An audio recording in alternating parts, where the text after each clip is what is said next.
Ela era viúva, com contas apertando a garganta e duas crianças que ainda dormiam ao som de histórias gastas. Quando viu o anúncio, foi como se uma porta que havia se fechado com o luto se abrisse de novo. Pagamento generoso, moradia temporária, trabalho de limpeza e organização na antiga mansão Silveira. Clara Mendonça leu a oferta 2 vezes naquela noite, como se fosse preciso confirmar que não se tratava de um truque. Pagamento adiantado. Referência irrelevante. Só alguém com coragem, disse a linha do e-mail, sem assinatura, e acrescentou uma instrução simples. Apresente-se na propriedade amanhã ao meio-dia. Ela aceitou antes de pensar na vergonha de verbalizar.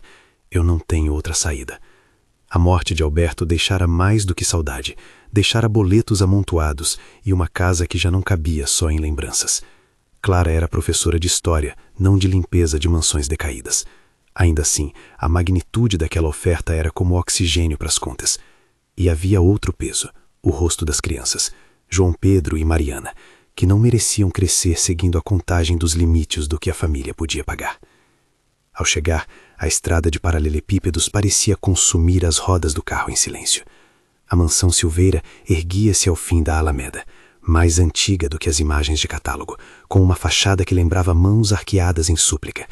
Janela após janela, olhos escuros que não piscavam. Era uma casa que fizera fortuna com nomes e segredos. Era uma casa que o tempo transformara em rumor. Clara saiu do carro com a bolsa no ombro e a mala pequena. Havia uma sensação de inviolabilidade no ar, aquele peso de coisas antigas que não se deixam ser tocadas sem que protestem. O portão rangeu como se reconhecesse passos novos.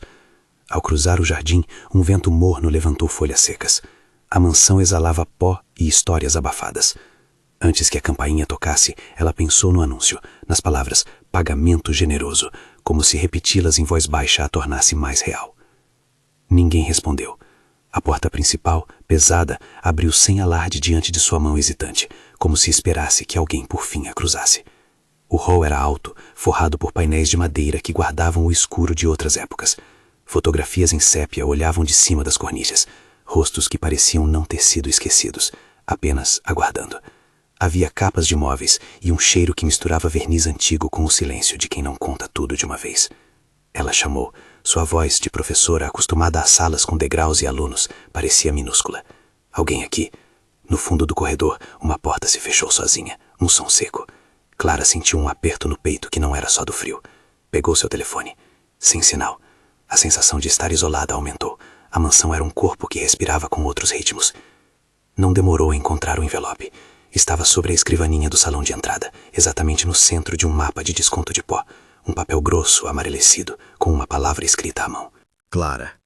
Dentro, um contrato sintético, termos curtos e uma chave antiga presa a um fio de couro. Havia também um mapa rabiscado à mão com setores assinalados e a palavra biblioteca sublinhada. No canto do envelope, uma nota curta, sem assinatura. A área norte vedada, não entre sem autorização. Era praticamente uma ordem, e como sempre que alguém lhe dizia para não entrar em algum lugar, a curiosidade principal de Clara acendeu. Ela arrumou as coisas com disciplina. Primeiro o essencial, uma faxina leve para deixar a casa apresentável, depois explorar. O trabalho, dizia o contrato, deveria durar 1 semana, com possibilidade de extensão. Havia uma antecipação de pagamento que bastaria para cobrir várias contas. Ela pensou em João Pedro e Mariana, no rosto de Mariana quando ela dissesse ao pé do ouvido que o arroz não faltaria por mais algumas semanas. A mansão permitiu que inicialmente a exploração fosse quase solene. Clara caminhou pelos corredores como quem lê parágrafos de uma biografia alheia. Tapetes longos abafavam seus passos, candeeiros semi-apagados lançavam sombras que se esticavam e se curvavam. Ela percebeu pequenos detalhes, fechaduras recentes em portas antigas, uma tomada moderna próxima a uma lareira de mármore, um detector de fumaça discreto. Alguém cuidara da casa de modo intermitente, dinheiro o suficiente para preservar a fachada, não para reavivar a alma. Na biblioteca, as prateleiras escondiam mais do que livros. Havia papéis descartados, recortes de jornal com datas de décadas atrás, fotografias que pareciam recém-impressas e, empoeirado sobre a mesa de leitura, um caderno de capa de couro com páginas amareladas. Próximo a ele, um livro de capa dura se destacava, o diário. A caligrafia era de outra era, firme e rápida. No canto superior da primeira página, uma inscrição. Elisa Silveira, 1897. O nome bateu como uma onda contra a curiosidade de Clara. Elisa. Era quase um suspiro histórico. O presente e o passado se encontraram ali, com a mesma tinta. Ela folheou com cuidado. Não é que alguém deixasse registros daquele valor por acaso. E ainda assim, alguém havia deixado. O diário não era longo, mas o suficiente para criar ecos. Trechos curtos chamavam sua atenção, vozes embutidas no papel. Clara leu em voz baixa, como se declarar aloud de histórias antigas pudessem conjurar sombras.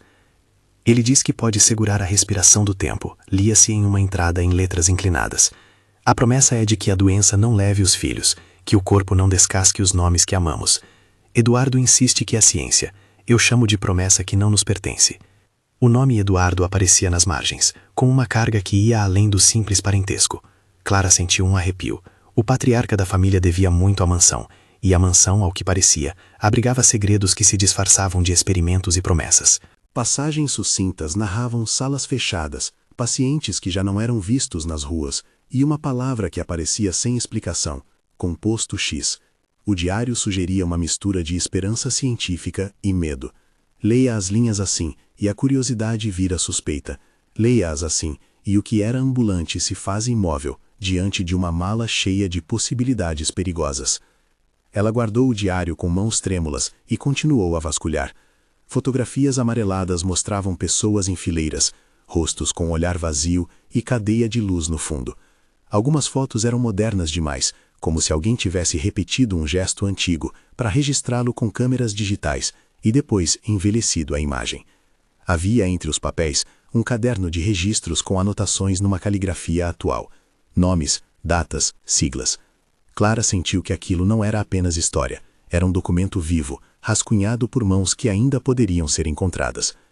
Algo se mexeu ao fundo da sala, não um ruído grande, mas um deslocamento de ar, o insinuar de passos que não pertenciam ao seu compasso.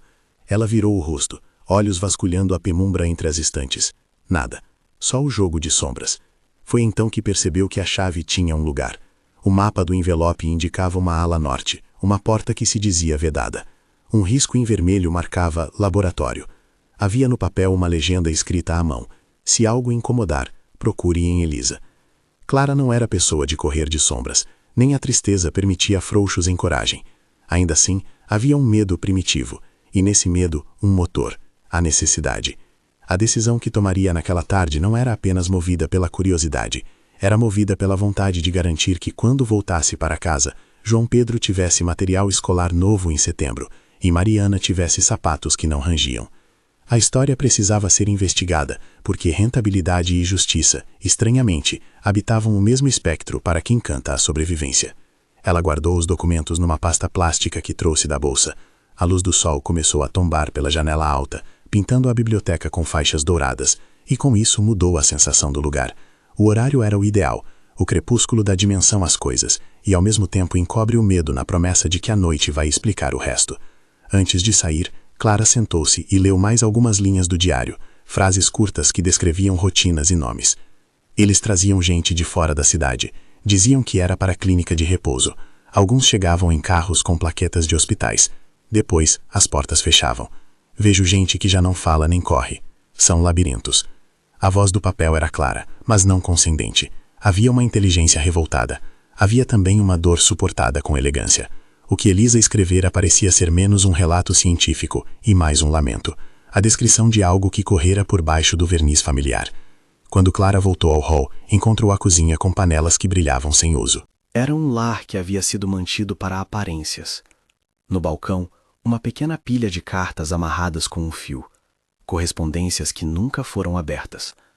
À primeira vista, nada ali parecia moderno o suficiente para justificar fechaduras eletrônicas na ala norte, e, no entanto, havia atualizações sutis.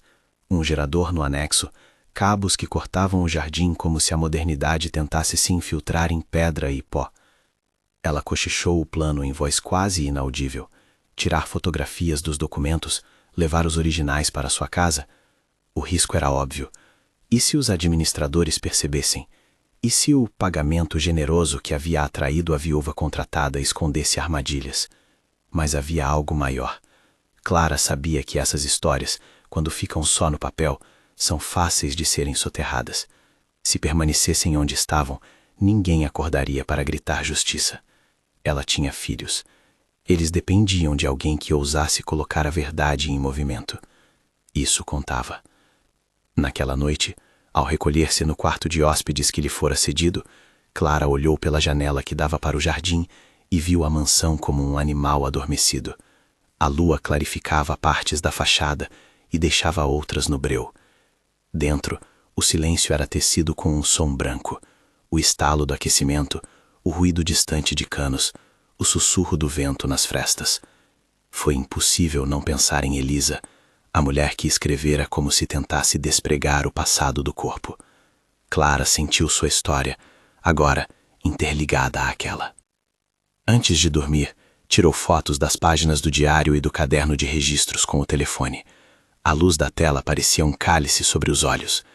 Em uma das imagens, uma nota curta chamava a atenção. Não é morte, é espera. As palavras, tão enigmáticas quanto perturbadoras, empurraram a imaginação de Clara para modos que quase faziam com que as paredes ficassem mais próximas. Ela fechou o telefone com a sensação de que aquele era um gargalo que só se atravessaria à noite. O primeiro sono veio pesado e curto. Um sonho repetiu-se. Corredores que se estendiam infinitamente, rostos fotografados com olhos vazios, uma voz que dizia, vem ver o que guardamos. Acordou com a sensação de que alguém a observava do corredor. O quarto estava escuro. A cortina tremulava com uma leve brisa. Havia um som, um toe de passos que pararam logo após a porta. A respiração de Clara acelerou. Pegou a lanterna do armário, um hábito prático que trazia de casa, e desceu. O corredor estava vazio, mas na escada um objeto, uma fotografia. Não estava ali antes. Era uma fotografia recente, um homem de meia-idade de máscara cirúrgica e olhos cansados, posando diante de bancadas. Ao fundo, frascos cobertos com panos brancos. Embaixo, uma anotação à caneta. Matias, 2012. A data fazia pouco sentido junto ao aspecto da fotografia, que olhava como quem repetira um rito antigo. Os nomes começaram a se alinhar como peças de um jogo que ninguém havia combinado jogar. Matias, Eduardo, Elisa, composto X. Não é morte, é espera. A cada palavra, Clara sentiu o peso da obrigação crescer. No café da manhã improvisado, enquanto limpava migalhas, ela fez um inventário. Como uma professora, precisava organizar as evidências. Primeiro, o diário de Elisa, testemunho de quem viveu aquilo.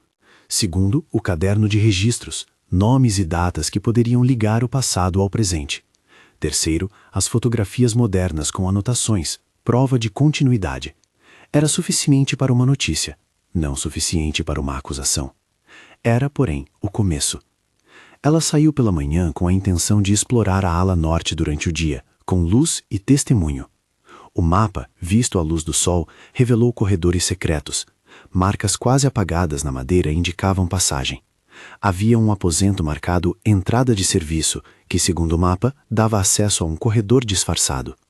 Ali as fechaduras eletrônicas pareciam contraditórias ao ambiente, mas encontraram explicação quando Clara percebeu fios que iam do gerador ao painel principal. A tarde foi de pequenos avanços. Encontrou uma escotilha coberta por um tapete gasto, um painel de madeira falso atrás de uma estante e, mais profundo ainda, uma porta com trava moderna. Usou a chave que encontrara no envelope. A sensação de cuspir na borda do proibido deu-lhe um frio que desceu pela espinha. A porta cedeu com um rangido baixo, como se a casa acordasse para atender. Havia do outro lado uma escada em caracol que descia para um corredor estreito e úmido. O cheiro mudou. Não era só mofo, era cheiro de produtos que tentavam deter a degradação. Luz de aparelho. Um quadro de interruptores modernos pendia de uma parede de pedra. Passos ecoaram atrás dela. Não humanos, não ao primeiro reconhecimento. Algo como o arrastar de um lenço sobre madeira. Clara sentiu a presença do laboratório mesmo antes de vê-lo. A expectativa cresceu, acompanhada de um medo que feria a racionalidade. Ainda assim pegou sua câmera. Registrou a escada, as marcas, as paredes com anotações. Sobre a poeira havia uma inscrição. Ala Norte, restrito. Aquela inscrição por si só era um convite, e o convite a trouxe para uma compreensão clara. A mansão não era só arquitetura, era organismo, E dentro daquele organismo havia tratamentos, ensaios, nomes que retornavam à cena com a persistência de uma obsessão. Enquanto registrava, ouvi uma respiração abafada no fim do corredor. Não era vento, não era cano. Um som que poderia ser confundido com o próprio prédio. Aproximou-se. No final, uma sala se abria, e ao centro, uma mesa de metal com frascos cuidadosamente alinhados.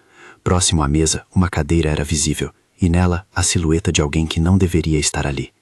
Clara esqueceu a respiração. A figura ergueu a cabeça como se reagisse à luz. Não era uma pessoa comum. A pele parecia tensa demais, os olhos mais profundos do que o esperado. Não havia sangue, nem carnificina. Apenas um semblante que reclamava a vida. Quem está aí? Sua voz, minha voz, um comando disfarçado. A figura não falou. Apenas inclinou a cabeça e deixou sair um som que se perdeu nas paredes. Havia no movimento algo de humano, mas também algo de interrompido, como se os sinais de vida tivessem sido cortados e colados de novo. Um documento estava preso ao peito da figura, uma etiqueta amarelada. Paciente, Elisa Silveira, 1897. Clara sentiu como se todas as páginas folheadas tivessem sido pisadas ao mesmo tempo. A pessoa à sua frente era, de alguma maneira, testemunha e vítima. O laboratório, mais a fundo, revelava vasos empilhados em prateleiras, fichas, relatórios em papel e uma série de fotografias dispostas como em um álbum clínico. Algumas datadas eram antigas, outras inquietantemente recentes. O caderno de registros, visto à luz direta, listava procedimentos, horários, reações. Não havia aqui explicações científicas, apenas abreviações, siglas e uma palavra recorrente: estase. A forma como os itens estavam dispostos sugeria que aquilo não fora um laboratório de um dia apenas. Era um lugar de prática, um lugar que prolongava. Clara tinha provas e tinha pavor. O desejo de recuar lutava com a obrigação de documentar. Tirou fotos com as mãos trêmulas. A lanterna revelou, num canto, uma antiga máquina com mostradores e um frasco quebrado ao lado. No vidro, restos de um líquido escuro que secara como se o tempo ali fosse um outro elemento. Ela capturou cada imagem que pôde, imaginando a possibilidade de que, no caso de ser pega, ao menos haveria registros digitais que sobrevivessem aos ossos do lugar. Foi então que ouviu passos no corredor acima, passos que desciam na direção da escada que levava ao laboratório. Alguém vinha. E vindo trazia consigo a regularidade de quem passara por aquelas escadas muitas vezes. Clara estremeceu e se escondeu atrás de uma bancada. A respiração da pessoa atravessou o teto de pedra. Havia na entonação indiferença. A porta abriu e uma sombra curvou-se na entrada. Passos se aproximaram. Pela fresta, Clara viu a bota cuja sola mostrava cuidado com a manutenção. Um homem, talvez, com a postura de quem administra coisas, não de quem executa experiências de madrugada. E atrás dele, outros sinais. Uma luz de celular, uma respiração cortada por surpresa e uma voz que disse, em tom que tentava ser calmo: "Quem está aí?" Clara ficou sem resposta. Era preciso decidir. Subir? Voltar para a biblioteca? Chamar a polícia? Mas como provar algo que soasse crível sem antes entender a escala? E se aquele homem fosse apenas o administrador? E se Matias aparecesse como médico e a história virasse confronto imediato? O risco era grande. Era maior ainda o potencial de permanecer sem voz. Pensou no contrato, pensou no pagamento, pensou na promessa feita aos filhos. Uma conta a menos por mês. Aquilo parecia ridículo diante da magnitude de um segredo que poderia envolver pessoas vivas e não mortas. No instante em que o homem acendeu a lanterna, algo se deslocou. Uma figura, atrás de uma cortina de fios, virou-se e com movimentos lentos aproximou-se do portal. A lanterna recortou a cena e, por um segundo, a face que aparecia enchia Clara de um horror contido. Não um horror de filmes, mas um horror de reconhecimento. A mesma linha do rosto nas fotografias antigas, a marca que Elisa descrevera nas páginas amareladas. O homem que entrara congelou. "Doutor Matias?" A pergunta soou mais como um reconhecimento do que como interrogação. A voz de fora era grave e familiar ao local. Do outro lado, uma palavra sussurrada, quase um eco: "Eduardo." O nome caiu como uma pedra em um lago sem fim. Os dois homens, um de postura mais corporal, o outro com mãos que cheiravam a formalidade e papel, trocaram olhares que carregavam a história de uma família inteira. A menção de Matias e Eduardo era a interseção de ciência, recurso e domínio. Eles conversavam em termos baixos, como quem guarda confissões entre pedras. Clara observou, sem se mover, quando o diálogo ficou mais acidental do que planejado. Os registros, ainda há pessoas, precisamos decidir. Por quanto tempo? Até que não haja mais pergunta. A troca foi feita quase sem nomear aquilo que mantinham. Era suficiente. A tradução implícita enchia Clara de mais do que medo, uma obrigação. Ela recuou. Cada passo foi uma oração mudada em silêncio. Subiu a escada com cuidado, fechou a passagem por trás e deixou o mapa no lugar onde o encontrara. Ao alcançar o salão, sentou-se no banco e deixou que a respiração demorasse a voltar ao ritmo normal. A mansão ronrona. A noite do lado de fora crescia, e Clara sabia que não poderia mais sair apenas com um caderno e um punhado de fotografias. Havia provas demais para ser coincidência. Havia um movimento coordenado, datas no caderno de registros, fotografias datadas e recentes, instruções para manter a ala norte fechada. Havia uma continuidade que fazia o composto X não ser apenas memória. Era algo que respirava naquela casa, suspenso entre o espectro da ciência e da moral. Ela decidiu. Tiraria cópias digitais de tudo. Voltaria à cidade com provas. Procuraria um delegado que não fizesse parte da teia de interesses. Procuraria, sobretudo, alguém que não tivesse medo de ouvir que uma mansão ancestral abrigara, e talvez abrigasse ainda, práticas que negavam a vida para manter aparências. Mas enquanto organizava o plano, outra coisa ocupou sua mente. Elisa, que escrevera sobre promessas e esperas. Havia humanidade nas páginas, uma qualidade que transformava a tragédia em relato. Clara não queria apenas expor a manipulação, queria que os nomes voltassem a ser mencionados com dignidade. Por isso decidiu que não iria simplesmente levar documentos às autoridades. Precisaria também de um espaço que contasse aquela história de forma humana. Um memorial, talvez, ou uma publicação que devolvesse faces aos nomes. Quando desceu outra vez ao laboratório, já com o telefone em punho e a bolsa com o diário bem fechada, havia uma sensação nova. Ela não era mais apenas a viúva contratada que viera sanar dívidas. Era uma guardiã de algo que exigia voz. A mansão mostrou-lhe uma janela entreaberta. No caderno, uma página marcava uma data recente, uma anotação que, decifrando a caligrafia, revelou uma coisa impossível de ignorar. Última infusão, 2018. Responsável, Matias Albuquerque. Ao lado, uma assinatura que mais parecia uma rotina do que um nome. A imagem deu-lhe um nó na garganta. 2018 era ontem. Era também o tempo em que João Pedro aprendera a andar de bicicleta. A proximidade entre datas e vidas fez com que o escopo do crime, se crime fosse, saltasse do papel para a exigência de ação. Clara sentiu que o que antes era história morta se tornava um arquivo ativo.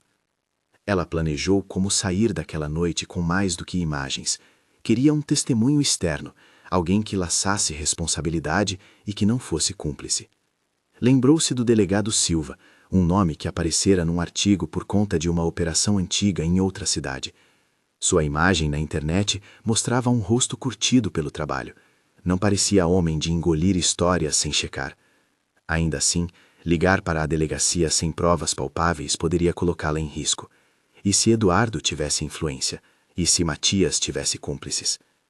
No corredor, outro som. Passos que subiam, como se a mansão não gostasse de testemunhas solitárias. Clara apagou a lanterna e se encolheu atrás de uma cortina grossa. A luz do corredor passou como um espectro. Pela fresta, viu um homem passar, carregando uma caixa com potes de laboratório. Ele fechou a porta da ala norte com um clique calculado, e a chave girou. Não era apenas um passeio de rotina, era a manutenção de algo que se recusava a desaparecer. Ela aguardou até que o som do motor do carro que deixara alguém na casa sumisse e o silêncio retornasse. No fim, ela saiu do esconderijo e foi para o quarto. A cabeça latejava de pressão. Tinha que decidir se sairia de madrugada, quando as luzes fossem poucas, ou se ficaria mais tempo para juntar mais provas. Era um dilema prático e moral. A viúva contratada que queriam pagar devia checar cada detalhe. A mãe que precisava voltar para os filhos se sentia dividida. Clara terminou a noite escrevendo num caderno seu próprio inventário mental. Nomes que encontrou, datas, uma lista de coisas para fotografar de novo e a promessa de que, ao amanhecer, visitaria a delegacia.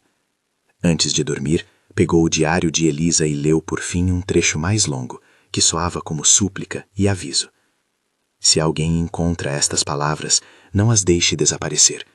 Eles queiram o corpo para enfeitar ossos com ciência, mas a vida não cabe em provetas. Eu imploro, chamem o vento, que ripple nas águas e conte nossos nomes. Ela fechou os olhos e imaginou a voz de Elisa como se fosse uma paciente lendo um bilhete à beira de um leito. Levantou-se e olhou pela janela. Na estrada, um carro passou com faróis que recortavam os ciprestes. A cidade, ainda longe, parecia inocente dos nossos medos. O telefone, no bolso, vibrou com uma mensagem de Luísa, sua irmã. Tudo bem por aí? As crianças já te ligaram? Clara leu e sorriu pela fração de segundo que cabe entre o medo e o dever. Decidira, ao amanhecer, pegaria as evidências e tentaria contato com o delegado Silva. Não seria a mesma viúva que chegara por um contrato de limpeza. Seria agora a mulher que, sem buscar holofotes, carregava nas mãos o fio de uma história que precisava ser esticada à luz. Quando a madrugada se aprofundou, um ruído diferente atravessou as paredes. Alguém sussurrou, quase um cântico, palavras que pareciam arrancadas de páginas velhas. Clara ouviu e a sensação de que a casa não dormia com ela ficou mais forte. Por trás das palavras havia um chamamento para que as portas fossem fechadas, para que as memórias fossem mantidas sob pano, para que as contas continuassem a ser quitadas com calados sacrifícios. Ela sabia que no dia seguinte muita coisa mudaria, mas não sabia até onde a mudança a levaria. Sabia apenas que não podia mais fingir que o contrato era apenas uma chance de saldar dívidas. O contrato fora o isco, a mansão, a armadilha e Elisa, a testemunha que o papel guardara, eram a razão pela qual ela agora deveria escolher entre segurança e verdade. Na manhã seguinte, ao pegar suas coisas, notou uma pasta deixada sobre a escrivaninha do hall. Não estava ali antes. Dentro, uma fatia de jornal com recorte de uma notícia antiga. Mansão Silveira, práticas de restauro ou mistério. O título era enigmático e a data tinha quase um século. Dobrada junto ao recorte, uma pequena carta manuscrita dizia apenas: "Não confie em quem pede para você não ver." Clara respirou fundo. O aviso era claro. Havia quem quisesse que a mansão ficasse intocada. Havia quem preferisse o silêncio. Ela fechou a porta por trás de si, com o diário seguro sob o braço. Ao caminhar em direção ao carro, sentiu que a casa a observava, não com maldade imediata, mas com a atenção persistente de quem tem segredos demais para se desfazer. Ao ligar o carro, deixou o diário no banco ao seu lado, como um refúgio. O pagamento generoso já havia se tornado um detalhe menor com a crescente compreensão de que a mansão guardava vozes que pediam justiça. Enquanto a estrada a levava de volta à cidade, Clara fez um plano.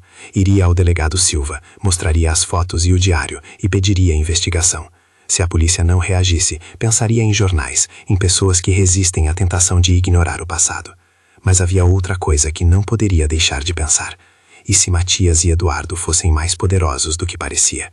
E se a mansão, com suas fechaduras modernas e suas salas secretas, fosse apenas a ponta de uma teia mais vasta? Antes de entrar na delegacia, deixou que um braço tocasse o diário. Era uma conexão pequena, quase superstição, mas lhe dava força.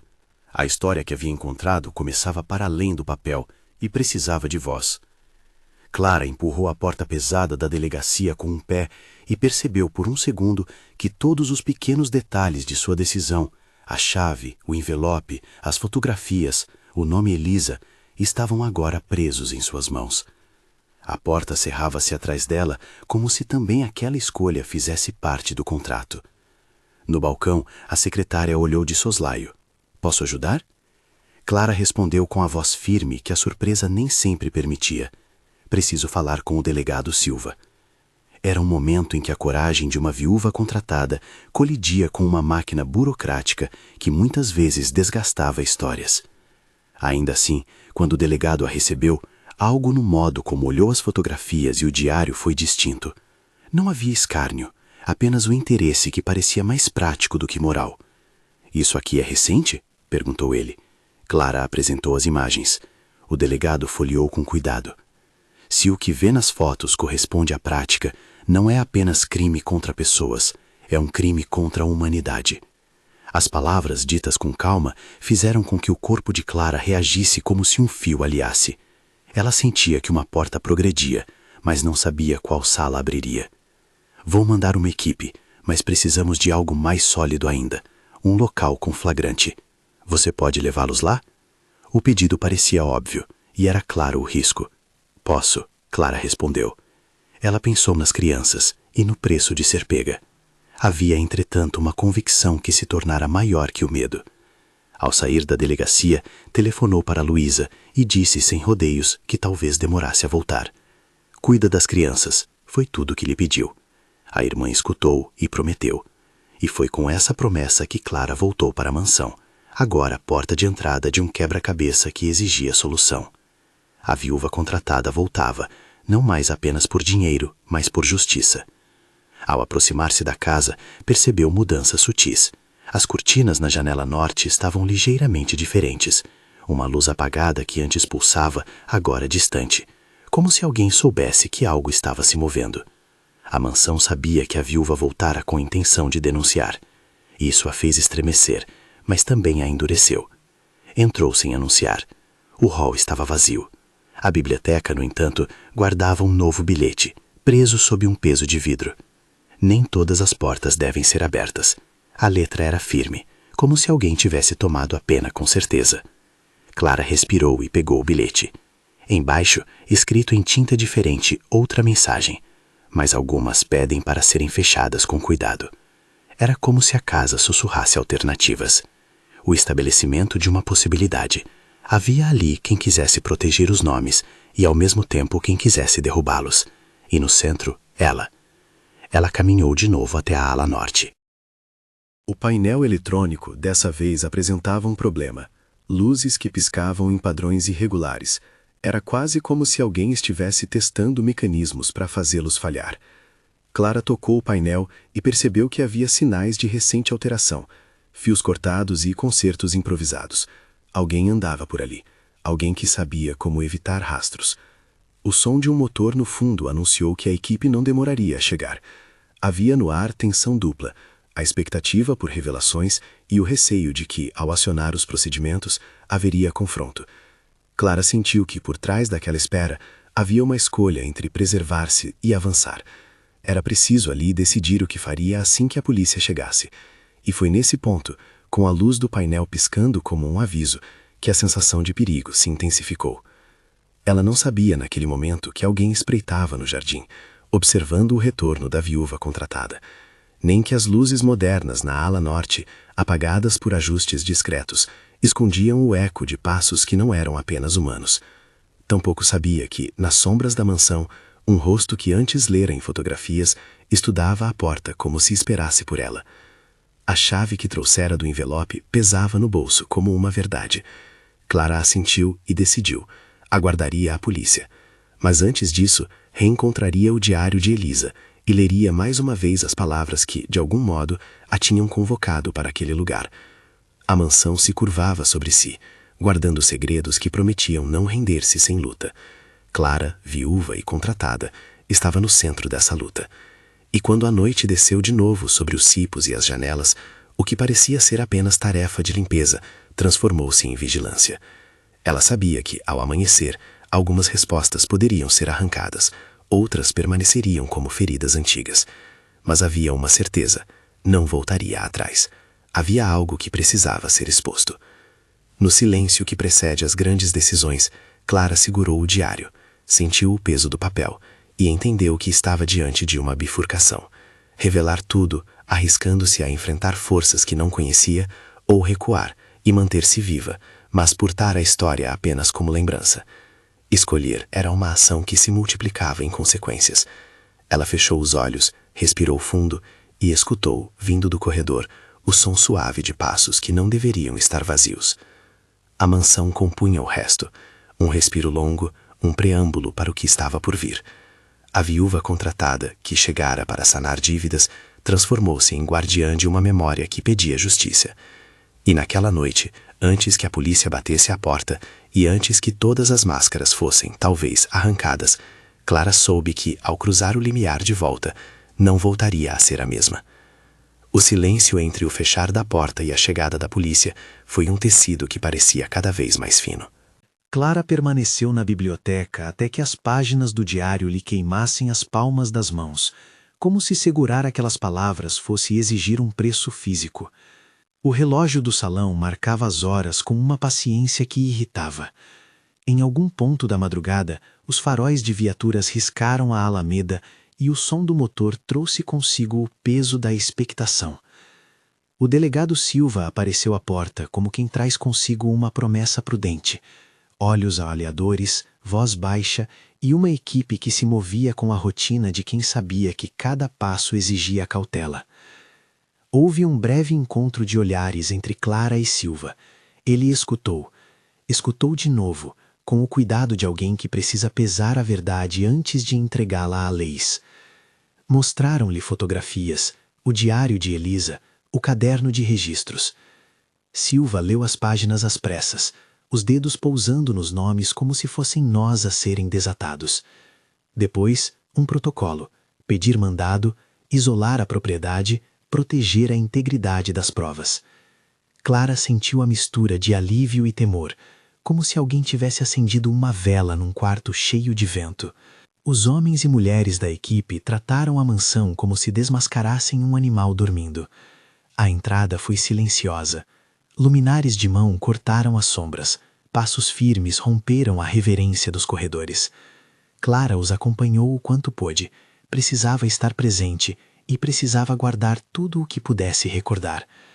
O painel da ala norte, que antes piscava como um aviso, foi desembaraçado por um técnico que murmurava termos práticos. Cabos foram selados, o gerador isolado e as luzes começaram a alcançar cantos que antes se mantinham em segredo. Quando abriram a porta do laboratório, a expectativa converteu-se em um buraco no peito. Havia sinais de operação recente, superfícies limpas demais, sedimentos de álcool, frascos vazios, etiquetas arrancadas. Contudo, as cadeiras onde antes se viam as silhuetas adormecidas estavam vazias. Era como se o lugar tivesse sido limpo às pressas, como quem tenta apagar passos. Um cheiro químico persistia, um odor que não se transformava em explicação. Nos armários, gavetas escancaradas, papéis removidos. Alguém ali havia tentado reescrever a história antes mesmo que ela fosse contada. Clara sentiu um desespero agudo, mas tinha sido instruída a manter a calma. Havia porões e gavetas que a polícia sabia como abrir. Silva, impassível, ordenou uma busca sistemática. O que encontraram apenas algumas horas depois desfez a ideia de que o horror poderia ser varrido com panos úmidos. Atrás de uma parede falsa, uma escada que descia mais fundo do que a maioria dos mapas mostraria. Uma porta trancada por dentro, selada com mesas e móveis, como se aquele lugar quisesse negar até a própria existência. A escada conduziu a um porão amplo, cuja temperatura parecia ter sido contida num sopro de tempo. Havia pacotes enrolados em tecidos, camadas de pó que denunciavam anos de espera, e entre as pilhas, etiquetas com nomes. Não havia imagens carregadas de sangue ou cenas cinematográficas. Havia a quietude de quem fora adormecido sem consentimento, envolto como arqueologia humana esperando ser lida. As etiquetas eram irrefutáveis, nomes que Clara reconheceu numa fisgada no peito, entre eles alguns que apareciam nas anotações de Elisa e outros que constavam no caderno de registros.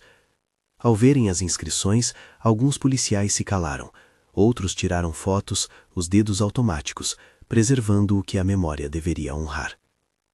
Clara ficou perto, retendo o ar como quem não quer perder nada do que ali se revelava. Havia ainda um atlas de rostos presos a fichas, pequenas notas clínicas, datas que se estendiam por décadas. Não eram apenas corpos, eram pessoas com histórias, endereços, famílias que talvez ainda perguntassem por eles. Havia também documentos de óbito datados em branco e folhas de registros clínicos com rasuras. Para além do choque, a sensação que cresceu foi de devolver nomes ao lugar onde estavam, ao mundo dos vivos. Pouco depois, numa sala à parte, encontraram o que Clara nem sonhara, um cofre oculto, escondido atrás de painéis. Dentro dele, pastas organizadas por anos, imagens com data de 2012, 2015, 2018. Havia cartas do administrador, faturas de fornecedores, bilhetes médicos com anotações minúsculas, e enterrada entre papéis, uma folha solta com uma assinatura clara: Matias Albuquerque. Havia também uma fita magnética antiga, etiquetada com uma data recente. A equipe técnica trouxe um aparelho para ler, e o que saiu dali foi tão simples quanto devastador: uma gravação de voz, entrecortada, com uma cadência que alternava justificativa e cansaço. Era Matias, falando em tom quase confidencial, registrando procedimentos e resultados, terminando com uma confissão que parecia mais uma justificativa. Fiz o que julguei necessário. Não podemos abandonar quem depende de nós. Eles pediram por vida. Eu dei uma espera. A palavra espera pesou no ar. Espera, estase, preservação. Termos que fora do lab soavam como abstrações científicas. Ali, naquele cofre, tornavam-se acusações. Silvia ouviu a gravação com o senho contraído. Havia ali uma comprovação de planejamento, de controle, e para o delegado o aspecto mais perigoso: a consciência fria de que se tratava de uma prática contínua, com datas e responsáveis. Enquanto os investigadores reuniam provas, alguém anunciou que havia movimento na ala de serviço. Um homem de idade adentrara a mansão com a intenção de conversar. Era Eduardo, não o patriarca de fotos antigas, mas um homem cuja presença carregava a história inteira. Olhos cansados, mãos que haviam assinado muitos cheques, uma postura que misturava irritação e domínio. Ele foi conduzido pela escada principal, sem violência, mas com a firmeza de quem entende que certas portas não se abrem sem audiência. Eduardo não negou sua presença na mansão. No entanto, sua voz, ao se dirigir ao delegado, tentava andar por entre justificativas: filantropia mal interpretada, pressões médicas, a tentativa de preservar. Quando Silva lhe mostrou as etiquetas e as datas, Eduardo hesitou. A defesa era a de sempre, que tudo ocorrera sob consentimento de famílias, uma mentira que a polícia desmontou com telefonemas e nomes de parentes listados nas fichas do porão. Pouco a pouco, a construção de sua narrativa ruiu. O que vinha em seu lugar foi um silêncio pesado, rotundo. O certo, porém, é que nem todos os protagonistas daquela peça se apresentaram com adesão. Matias, se é que ali havia um Matias real a ser preso, tentara desaparecer. Havia indícios de que ele partira horas antes, levando consigo frascos e material. Ainda assim, a fita, a assinatura, os relatórios e as pilhas de documentos contavam uma história de cumplicidade e de planejamento. Em certa gaveta, um pequeno bloco de notas trazia uma anotação que mais lembrava um bilhete de despedida do que instrução: para quando as ruínas vierem, proteger o legado. A frase, tão pragmática quanto fria, serviu para compor parte da acusação.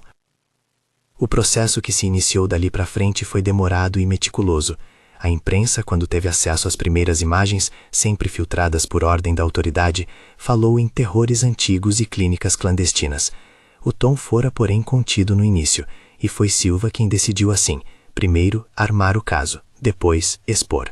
Havia um cordão de proteção para as vítimas que precisava ser erguido, e o delegado sabia que o alarde prematuro poderia atrapalhar investigações em lugares onde ecos de omissão ainda viviam. Para Clara, a sequência foi de exaustão: depoimentos, mais fotografias, um comparecimento a uma sala imensa onde o promotor traçava linhas com palavras legais. Ofereceram-lhe proteção, orientação, apoio emocional. O Estado não era apenas processo, era uma travessia que transformava memórias em provas e lágrimas em testemunhos. Nas noites seguintes, ela sonhava menos com corredores intermináveis e mais com nomes em ordem, com rostos recebendo lápides onde antes só haviam etiquetas. Quando finalmente houve prisão preventiva de Eduardo, a notícia trouxe um misto de alívio e inquietação. A manchete não contava o farejar do medo que lhe correra nas veias, nem as noites em que imaginara as consequências de ser descoberta. Mas trazia números, investigação aberta, mandados cumpridos, um delegado que assumia a responsabilidade de tornar público o que a mansão tentara esconder. E havia uma linha de prensa, inevitável, apontando para uma pergunta que ecoaria por semanas: onde estava Matias? O que esclareceu parte do mistério veio de um detalhe menor, quase escondido entre papéis: uma carta que não fora queimada, uma anotação de horários que mostrava rotas de saída. Matias havia tentado deixar a cidade, mas um bilhete eletrônico o entregara. Alguém o vira na rodoviária. A polícia rastreou um número de carro alugado, uma hospedagem em cidade próxima, e a teia foi se fechando. Em menos de uma semana, Matias estava sob custódia.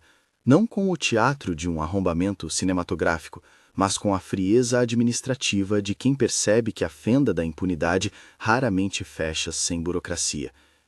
Nos interrogatórios, Matias vestiu a máscara da racionalidade. Falava de experiências descontinuadas, de promessas científicas, de um composto X que, disse, fora imaginado para aliviar o sofrimento. Não insistiu em detalhes que pudessem soar cientificamente críveis. O que encontrou foram palavras de justificativa. Havia famílias que me suplicaram. Eu respondi com o que tinha. Em certo momento, o rosto dele revelou cansaço e uma confissão branda emergiu. Não um confessionário de horror, mas um relato de procedimentos e de ordens. Ele falou de Eduardo como financiador, de uma vontade de manter pertencimentos, de pacientes que, segundo ele, agregavam valor à continuidade da família. O tom era tão burocrático que soava mais aterrador do que qualquer descrição.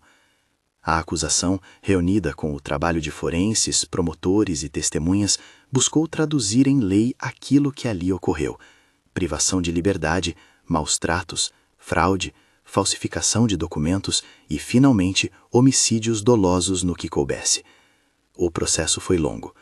Clara compareceu, assinou depoimentos, revivendo uma vez por semana as páginas do diário de Elisa em voz alta para quem precisava ouvir. O Estado ofereceu proteção às famílias cujos nomes surgiram dos porões. Havia reconhecimento do erro coletivo que permitiu que tais práticas existissem durante tanto tempo. Em meio a audiências e colheitas de prova, a figura de Elisa crescia. O diário, que Clara guardara como relíquia, tornou-se documento, não de ciência, mas de denúncia moral. Trechos foram lidos em sala de justiça. Palavras que antes cabiam em papéis amarelados agora ecoavam em microfones. Eles querem manter o corpo para não chorar, dizia um trecho, e quando lido por Clara, a frase cortava a sala como lâmina. Não havia santificação na palavra, havia apenas a recuperação de uma voz que tentara se alçar contra o silêncio. As fotografias encontradas no laboratório serviram para identificar algumas das vítimas. Familiares que há anos buscavam notícias de desaparecidos vieram reclamar um passado enterrado. Alguns, ao verem as imagens, desataram a chorar e foram acolhidos por um aparato que nunca apaga a perda, mas que ao menos devolve nomes. A cidade inteira assistiu ao desvelar de rostos que antes estavam no limbo. Clara acompanhou a montagem do memorial provisório no cemitério municipal. Uma parede com placas, nomes em ordem alfabética, datas que nem sempre se fechavam numa ficha de óbito, porque ali havia vidas que não tiveram um término claro. Em meio às tramitações legais, a vida doméstica de Clara chamou-se de volta como uma onda que reclama a areira. Havia boletos a pagar, crianças a levar à escola, lições de casa a revisar. A recompensa financeira que aparecera no contrato foi convertida, de modo formal e simbólico, em auxílio. O município garantiu um suporte temporário a ela e aos filhos. Mas o que realmente mudou o destino de Clara foi outra decisão. Ela resolveu escrever. Não por fama, mas por necessidade de que aquela história não fosse apenas mais um processo. Abriu um caderno, transcreveu trechos do diário de Elisa, somou as suas próprias anotações e construiu um texto que se tornou um arquivo de memória. Não era um livro técnico, era um inventário de vidas.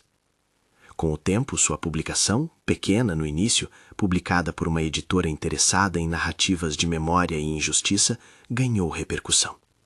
A obra trazia, além da narrativa, um pedido claro: que os nomes não se perdessem em notícias curtas.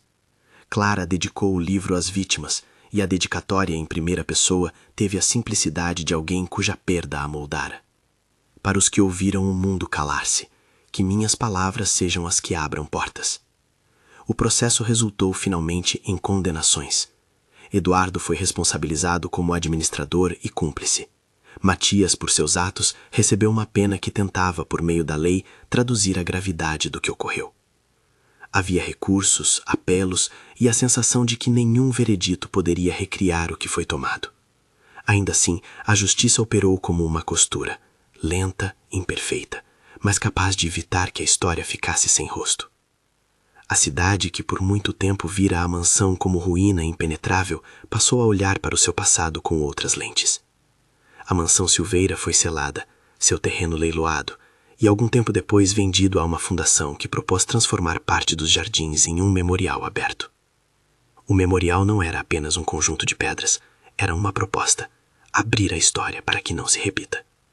Havia placas com nomes, um painel com reproduções do diário de Elisa e um espaço onde familiares pudessem depositar cartas. Clara compareceu à inauguração com João Pedro e Mariana ao seu lado. Crianças que agora tinham uma mãe que fora obrigada a perder noites para devolver a memória a desconhecidos. Ela falou pouco. Suas palavras foram curtas, simples e carregadas de toda a autoridade que a experiência dera. Não quero que ninguém aceite silêncios como resposta. Somos memória. Somos nomes. O público que ouviu sabia que não era peça teatral. Era um testemunho que havia nascido do luto. A vida de Clara também se recompôs. A recompensa formal que a cidade ofereceu, somada à venda posterior de alguns bens da família Silveira, garantiu uma estabilidade que antes parecia impossível. Ela trocou o pequeno apartamento de aluguel por uma casa onde as crianças pudessem ter um quintal de verdade. Investiu na educação dos filhos. Matriculou João Pedro em um curso de futebol e Mariana em aulas de desenho. O luto por Alberto continuava presente, discreto como uma sombra, mas a preocupação constante com as contas havia diminuído. Em seu colo, o diário de Elisa mantinha seu lugar sagrado, um lembrete de que a sobrevivência vinha com obrigações. Houve também uma resposta comunitária. Pessoas que, durante décadas, haviam passado pela alameda da mansão e sentiam um frio que não sabiam explicar, deixaram flores. Vizinhos que juraram ter visto luzes e vultos à noite afirmaram que, com as portas seladas, o ar parecia mais leve. A cidade, que por tanto tempo evitara o assunto, abriu-se a debates sobre proteção de idosos, vigilância de clínicas e a importância de redes sociais e administrativas para evitar que histórias se perdessem. Mas nem tudo se fechou com rapidez. Havia perguntas que insistiam em permanecer. Algumas anotações desaparecidas no laboratório, arquivos queimados e rotas de pacientes que nunca se localizaram por inteiro. Clara aprendeu com o delegado Silva a aceitar certos vazios, sem que isso significasse desistir. Eles tornaram-se para ela alertas. Sempre haveria sombras que tentariam escapar entre as frestas dos sistemas. Em alguma tarde de domingo, enquanto arrumava o armário das crianças, recebeu um envelope sem remetente. Dentro havia uma foto dobrada e, por detrás, uma linha escrita com uma caligrafia que lembrava a de Elisa. Obrigado por abrir as portas. A presença daquela nota, possivelmente escrita por alguém afetado, possivelmente plantada por simpatizantes anônimos, trouxe um consolo que nem a formalidade do tribunal oferecera. Havia gratidão, não só pelo ressarcimento financeiro, mas pelo ato de coragem que devolvera a dignidade. Com os anos, Clara passou a ser convidada para falar em eventos sobre memória e justiça. Não buscou holofotes, mas aceitou convites quando eles podiam transformar a experiência em prevenção. Nas conversas, sempre retornava ao diário de Elisa, não como peça de espetáculo, mas como prova de que a vigilância coletiva e a coragem individual podem arrebatar segredos ao escuro. Em uma dessas palestras, alguém lhe perguntou se não temera a retaliação. Clara respondeu com a honestidade de uma que conhecera o risco. Temi. Ainda tenho receios, mas o temor não pode ser o governante da história. A mansão, por sua vez, foi parcialmente demolida. Nem todos os cômodos resistiram à reforma, mas uma asa foi preservada como arquivo e espaço de memória. Pesquisadores consultavam os registros com a chancela da fundação, e em projetores brandos, imagens das fichas antigas giravam diante de estudantes de medicina e história. A pergunta que os orientadores repetiam era dura. Como é possível que práticas assim sobrevivessem tão silenciosas? A resposta saía em camadas: negligência social, boa aparência preservada como prioridade e a crença paternalista de que a ciência poderia justificar a contenção do sofrimento. No final, foi o memorial que mais falou. Havia no seu centro uma placa com uma inscrição curta: para quem não teve voz, que a memória fale. E Clara, cada vez que passava por ali com as crianças, detinha-se e tocava a superfície fria daquela placa. João Pedro, que agora jogava em times da cidade, e Mariana, que desenhava casas em aquarela, reconheciam no gesto materno uma solenidade simples. Eram vida voltando ao normal, sem apagar o que fora, Em casa, algo mudou na mesa de trabalho de Clara. O diário de Elisa fora digitalizado com cuidado, e em projeto conjunto com a Fundação, alguns trechos foram disponibilizados com fins educativos, preservando a privacidade das famílias envolvidas. Havia ainda os registros legais, as audiências gravadas e um arquivo que, enfim, colocaram um ponto final em certas lacunas. O processo não trouxe de volta o que fora subtraído, mas impediu que tais práticas se perpetuassem em segredo. Passaram-se alguns anos desde a noite em que Clara, viúva contratada, aceitara um contrato que prometia pagar as contas. A transformação pessoal fora lenta e marcada por dias tristes e inconsoláveis.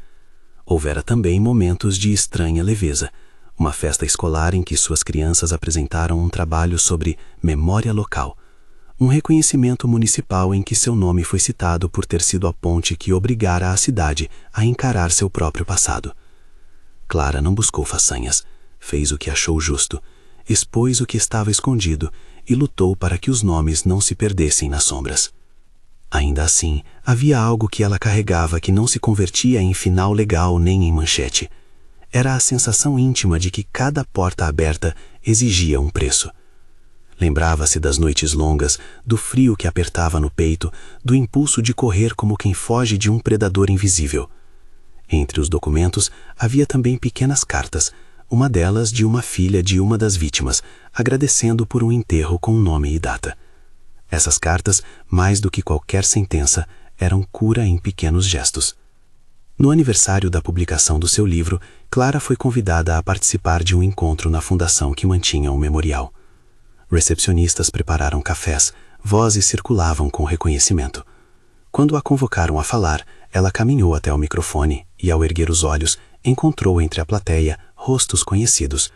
O delegado Silva, agora aposentado, Luísa, que tantas vezes cuidara dos meninos, alguns familiares que rasuravam seus dias com novas rotinas. Clara falou sobre o poder das palavras e da memória. Fez, no final, uma pausa e leu um trecho do diário de Elisa. Chamem o vento. A frase, dita ali, foi também um convite para que as vozes nunca mais fossem enterradas sob tapetes de aparência. A vida seguiu. A mansão, que um dia fora epicentro de segredos, tornou-se peça de narrativa pública, objeto de estudo e, paradoxalmente, de cura. As pesquisas com os arquivos promoveram debates em congressos, e algumas das testemunhas que antes haviam figurado como figuras anônimas foram convidadas a relatar suas experiências, transformando o luto em lição. Clara, enquanto isso, manteve a rotina de mãe e professora. O que mudara no íntimo não era apenas a segurança financeira, era um senso de responsabilidade que lhe colou como segunda pele. Ela ensinou aos filhos que a coragem não é a ausência de medo, mas a disposição de agir apesar dele. Ensinou também que memórias merecem respeito e que nomes, por mais simples que sejam, carregam histórias que ninguém pode usurpar. Num dia de outono, ela levou João Pedro e Mariana ao memorial. As folhas caíam em arco e o vento carregava um rumor tênue de histórias que se acomodam no tempo. Clara parou diante das placas, leu os nomes silenciosamente. Ao chegar ao final, retirou do bolso uma pequena flor e a depositou sobre uma das pedras. Em silêncio, lembrava-se de Elisa e do aviso que a mulher deixara. Não as deixem desaparecer. Foi então que, num gesto que vinha de anos de cuidado, Clara proferiu uma promessa que soava ao mesmo tempo como despedida e compromisso. Aqui, vocês não serão esquecidos. Ao caminhar de volta para casa, com as crianças que agora corriam à frente, rindo, ela olhou para a mansão que, no horizonte, aparecia como um esboço de memória. A fachada ainda mantinha as marcas do tempo, mas já não lhe impunha o mesmo silêncio. Era apenas um lugar entre outros, com uma história que lhe havia sido confiada, e que Clara, mesmo viúva contratada, havia escolhido revelar. Na noite que precedeu o aniversário de sua primeira publicação, Clara reabriu o diário de Elisa. Não para buscar mais provas, mas para sentir presença. Havia palavras que ainda retinham força. Que ripple nas águas e conte nossos nomes. Ela leu em voz baixa e soube que, no fim, a mansão não poderia mais guardar o segredo que ninguém conhecia. As vozes, finalmente, tinham sido ouvidas. Se algum dia alguém perguntasse por que uma viúva foi até uma mansão antiga e decidiu ficar, Clara teria respondido com simplicidade. porque havia crianças que deviam crescer sabendo que a verdade existia, e porque algumas coisas, carregadas por papéis tortos, mereciam ser libertas. A condição de viúva contratada, o impulso inicial que a levara até aquela porta, fora assim o motor de uma coragem que não buscou holofotes, apenas justiça. A história, como toda história vivida, não se encerra em uma sentença. Resta, porém, o conforto de saber que enquanto houver alguém que remova panos do passado, as lembranças retornarão a ter nomes. Clara continuou, depois de tudo, a ensinar história nas manhãs, e a cada turma nova deixava uma lição que ia além de datas e fatos. Memória é cuidado. Cuidem das memórias uns dos outros. Era um final que, para ela, valia mais do que qualquer recompensa monetária.